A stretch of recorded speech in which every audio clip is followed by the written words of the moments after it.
Bienvenue dans cette séance de renforcement full body spéciale pour la course à pied et le trail running. On va démarrer par s'échauffer un petit peu avec des squats à vide pendant 1 minute. Ici, on va faire juste les 2 premiers exos sans poids. Si c'est la première fois que vous faites du renforcement en tant que coureur ou que coureuse, n'hésitez pas à faire tous les exos à vide, sans poids et sans élastique pour voir un petit peu comment vous vous sentez au niveau des exercices. Pour le squat, le but c'est de garder les genoux bien ouverts et de ne pas les faire rentrer vers l'intérieur. Essayez d'avoir le poids du corps quand vous descendez qui est bien réparti sur tout le pied. Donc pas trop sur les talons ni trop vers l'avant du pied. Il faut que ce soit bien réparti, donc on ne descend pas trop bas, c'est juste un échauffement. Pensez à essayer de grandir votre colonne vertébrale, de grandir le dos et d'engager le muscle transverse, donc c'est le plus profond des abdos, et il s'engage en essayant de rentrer le nombril.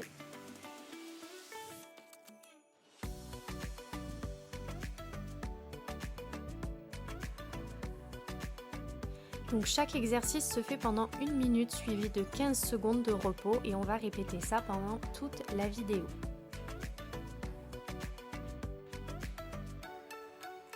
Et on va partir sur le deuxième exercice d'échauffement, donc qui est un burpees mais sans saut. On part en planche, on ramène les mains et on remonte en squat. Pour la planche, on va essayer de garder un bel alignement entre les pieds, les fesses et les épaules. Toujours en gardant le transverse activé, la colonne vertébrale bien allongée. On souffle bien.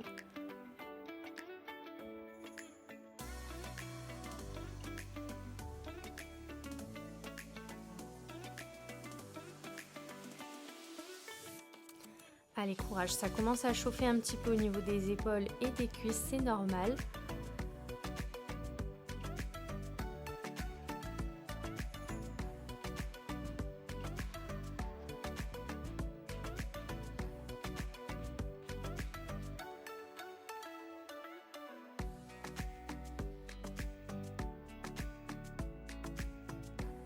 Et c'est reparti pour les 15 secondes de repos. Pour le prochain exercice, moi je prends une kettlebell de 6 kg. Vous pouvez prendre entre 6 et 8 kg pour cet exercice-là car ça va être un exercice qui va être en statique.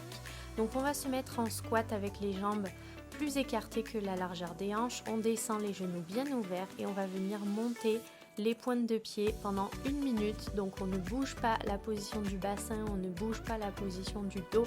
On essaye de rester bien droit. Et il n'y a que les pieds qui bougent, on engage aussi le ventre, on allonge la colonne vertébrale et on n'a que les talons qui se soulèvent. Ça chauffe pas mal les cuisses, donc si vous n'avez pas l'habitude, ne prenez pas de poids pour votre première séance et vous pourrez en rajouter progressivement.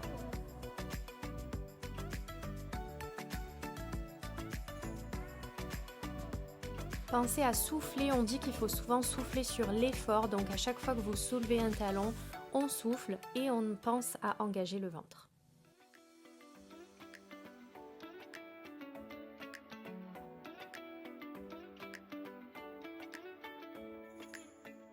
Allez, 3, 2, 1 et c'est terminé. Tu peux relâcher tes jambes, tu peux relâcher un petit peu le poids. Et le prochain exercice, je te conseille de le faire sans poids pour apprendre bien le mouvement. Donc c'est du Romanian deadlift. Ici, on va plier légèrement les genoux et on va venir abaisser le dos en gardant le dos bien plat sur la descente comme sur la remontée.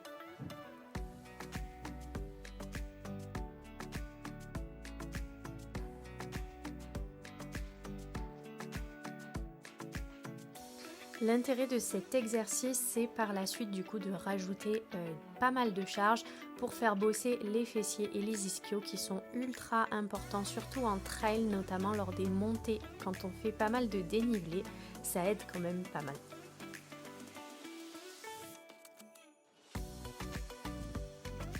Pense à essayer de garder la tête bien alignée au reste du corps et de ne pas regarder devant. On pense aussi à l'engagement de la sangle abdominale avec le muscle transverse.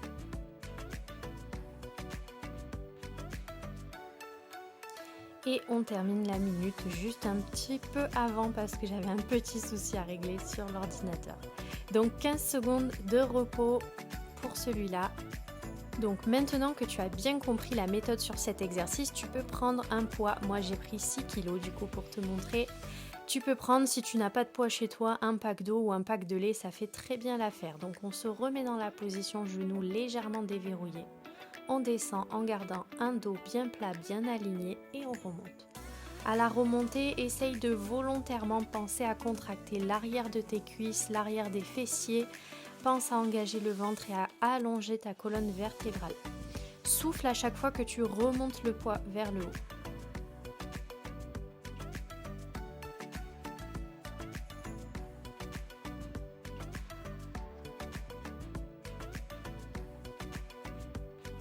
Normalement, si tu es pieds nus, tu dois bien sentir aussi un travail des pieds qui sont là pour te stabiliser pendant tout l'exercice et pour gérer les déséquilibres de transfert du poids du corps.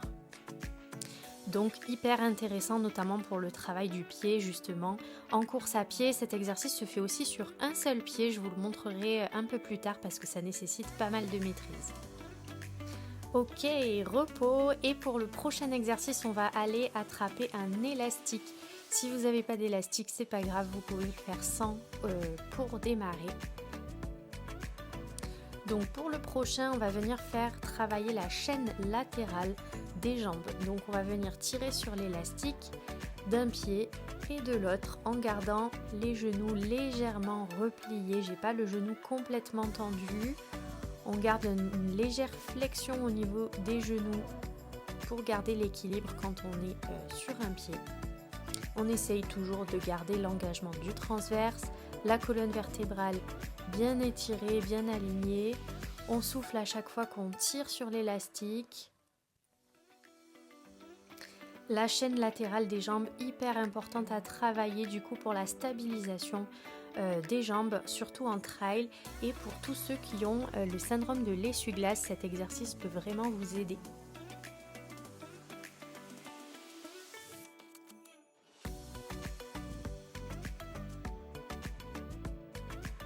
Allez, courage, il reste 5 secondes, moi ça commence à bien chauffer. Bravo, ça commence à bien travailler. On va garder l'élastique au même niveau sur les pieds et on va venir faire travailler cette fois-ci les fléchisseurs de hanches. Donc notamment le psoas qui pose pas mal de problèmes chez les coureurs. Donc je me mets de profil pour que tu vois bien. Je vais venir remonter mes genoux le plus haut possible, mais sans arrondir mon dos vers l'avant. Tu vois, je garde bien le dos droit, je garde mon ventre engagé. Voilà, j'arrondis pas vers l'avant, je garde le dos bien droit. Hyper important de souffler au moment de tirer sur l'élastique, de remonter le genou. Si tu n'as pas d'élastique, c'est pareil. On marque un petit temps d'arrêt en haut de 2 secondes à peu près pour venir bien recruter les fibres musculaires du psoas.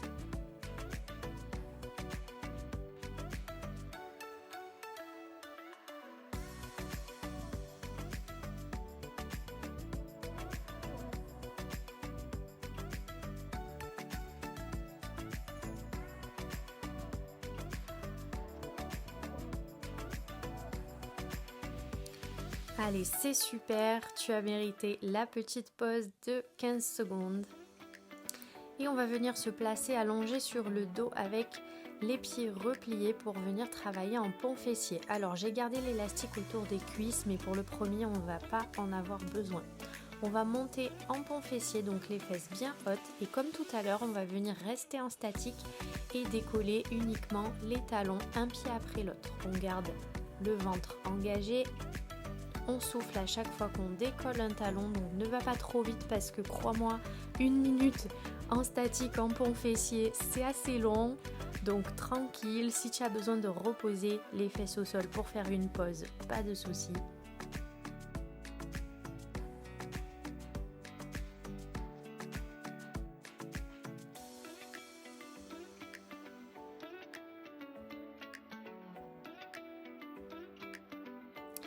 Allez, courage, on essaye de garder les fesses aussi hautes qu'au départ, on essaye de stabiliser le bassin. Le but c'est que les fesses ne se basculent pas d'un côté et de l'autre, on stabilise tout.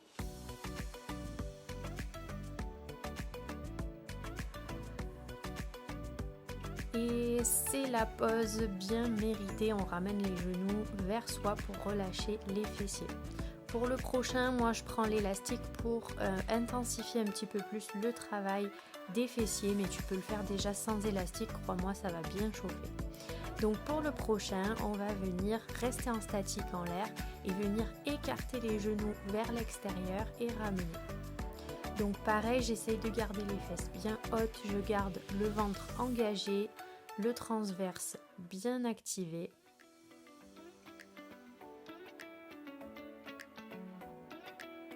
Ici, comme tout à l'heure, on fait bosser un petit peu la chaîne latérale au niveau des cuisses, mais on va surtout venir travailler les fessiers, recruter plusieurs types de fessiers parce qu'on a 3 types de fessiers. Donc là, on va venir travailler un petit peu des 3.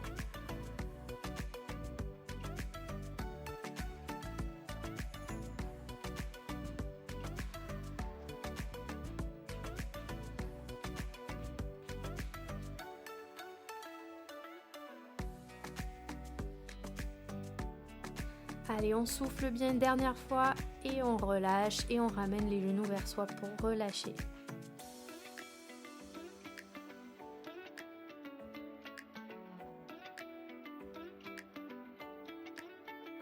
Et on va venir refaire une série de ces 2 exercices pour bien terminer les fessiers. Donc c'est reparti pour le premier, on reste en statique en pont fessier et on va venir soulever un talon et puis l'autre. N'oublie pas de souffler à chaque fois que tu changes de pied. Garde le ventre activé, serre les fesses à fond pour garder le bassin stable.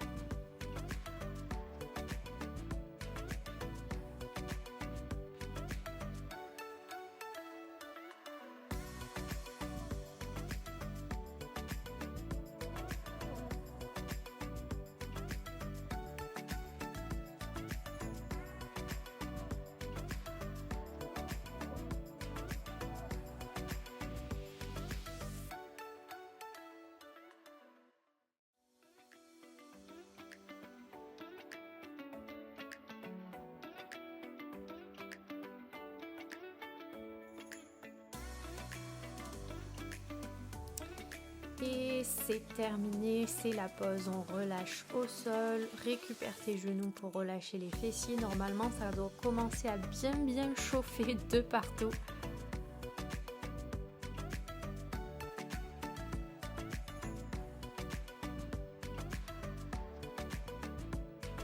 Et c'est reparti pour le deuxième, on ouvre les genoux et on les referme. Je rappelle que ce n'est absolument pas obligé de prendre un élastique pour celui-là. Garde bien les fesses serrées, monte le bassin au maximum vers le haut. On garde le ventre activé pour stabiliser le tout et il faut sentir que ça chauffe sur le côté des hanches et des cuisses.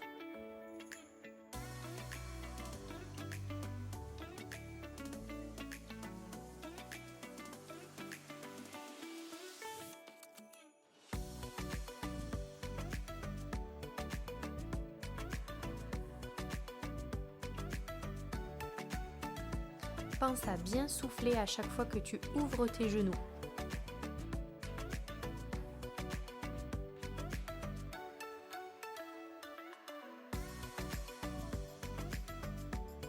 Et bravo, tu vois, j'ai relâché un petit peu avant parce que ça commençait à bien chauffer pour moi aussi.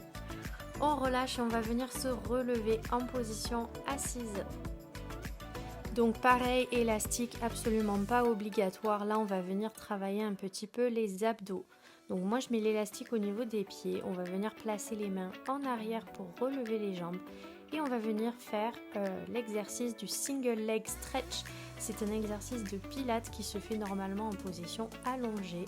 On le fait en position assise ici pour essayer de recruter un petit peu plus le bas des abdos et surtout les fléchisseurs de hanches qui sont les plus importants chez les coureurs. Donc pense bien à garder le ventre rentré. Si ton ventre pousse vers l'avant, c'est que c'est mal engagé. Donc on pense à engager le ventre en rentrant le nombril. On essaye de se grandir, on n'a pas les épaules qui rentrent vers les oreilles. et on souffle à chaque fois qu'on change de jambe. Si c'est trop difficile pour toi, tu peux faire cet exercice allongé.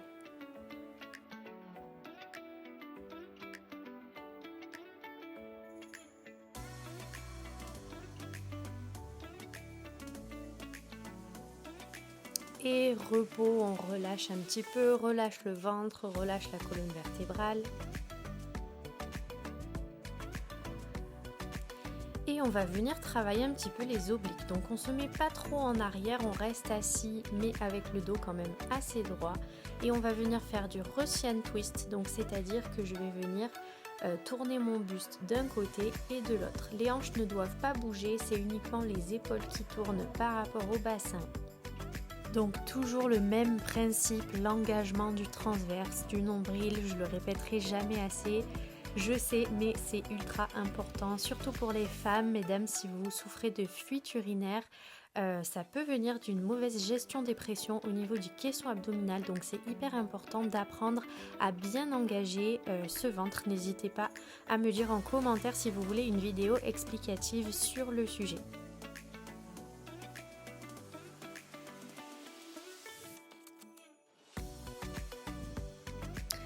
Allez, je suis sympa pour celui-là, on va s'arrêter 10 secondes avant parce qu'on a pas mal recruté les abdos. Et si vous n'avez pas l'habitude, ça peut vite chauffer, on peut vite faire n'importe quoi, donc il vaut mieux privilégier la qualité à la quantité. Alors, faux départ, c'est le moment repos. Hein. J'ai eu un petit bug de chrono, donc repos toujours pendant les 5 dernières secondes. Et c'est reparti pour une série de ces 2 exercices.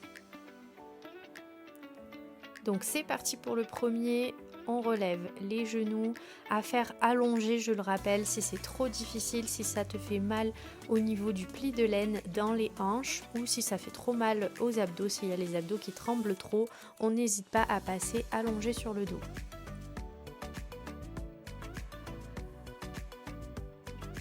Toujours le combo gagnant du transverse plus de l'allongement de la colonne vertébrale. On souffle bien à chaque fois qu'on étend la jambe.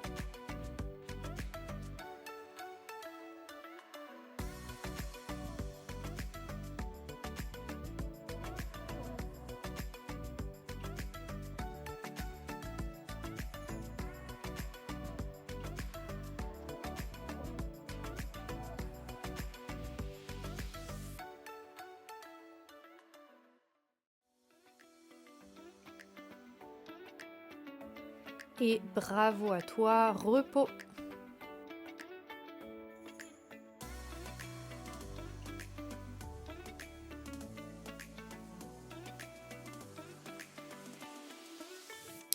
Allez, courage, c'est la dernière fois qu'on fait le deuxième exercice, donc le Russian twist.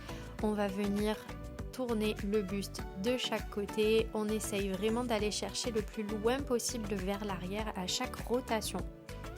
N'hésite pas à placer un petit coussin ou un ballon derrière le bas de ton dos si tu sens que ça tire trop au niveau de tes hanches ou si tout simplement tu as un peu mal dans les lombaires.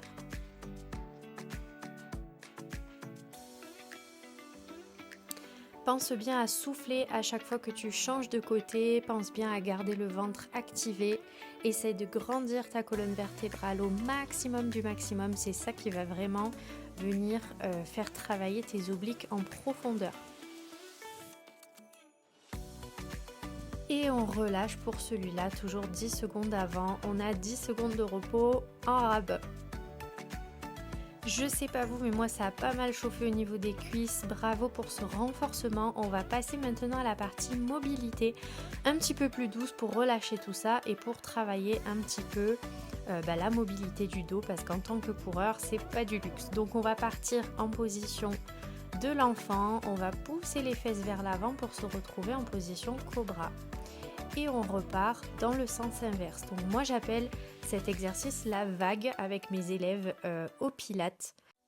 N'hésite pas à envoyer la tête avec le mouvement. Donc là tu vois, j'enroule ma tête, j'enroule toute ma colonne, je passe en dos rond, je repousse mes fesses et je déroule toute ma colonne jusqu'à la tête.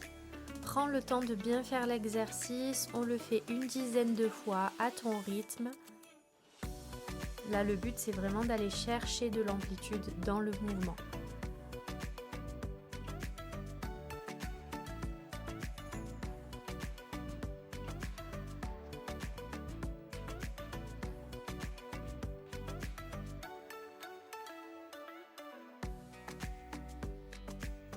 Pour le dernier, on va rester en position cobra. N'hésite pas à avancer un petit peu tes mains. Il faut que le bassin touche le sol. Si ça ne touche pas le sol, on avance les mains. On respire tranquillement et on essaye de détendre le dos. Si tu as une petite barre au niveau du bas du dos, n'hésite pas à serrer les fesses. Tu verras que ça la fait disparaître. Et on va venir s'allonger complètement au sol, la tête qui repose sur les mains. On va venir faire le scorpion. Donc là, tu vois, je plie un genou et j'essaye d'emmener ma jambe du côté opposé en essayant d'aller chercher le plus loin possible, comme si je voulais aller toucher le sol avec ma pointe de pied.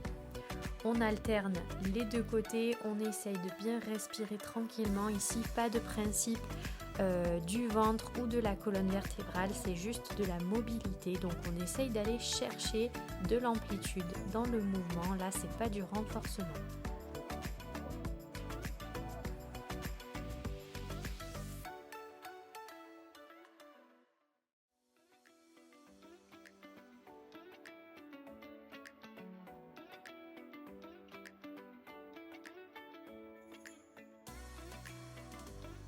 On respire toujours à son rythme et tranquillement pendant les exercices de mobilité. En tout cas, je sais pas vous, mais moi j'adore terminer par la mobilité parce que ça me fait vachement du bien. Voilà, c'est terminé pour cette séance spéciale course à pied. N'hésite pas à t'abonner si ça t'a plu pour voir les prochaines séances. N'hésite pas à commenter et à me dire ce que tu veux voir dans les prochaines vidéos. À très vite!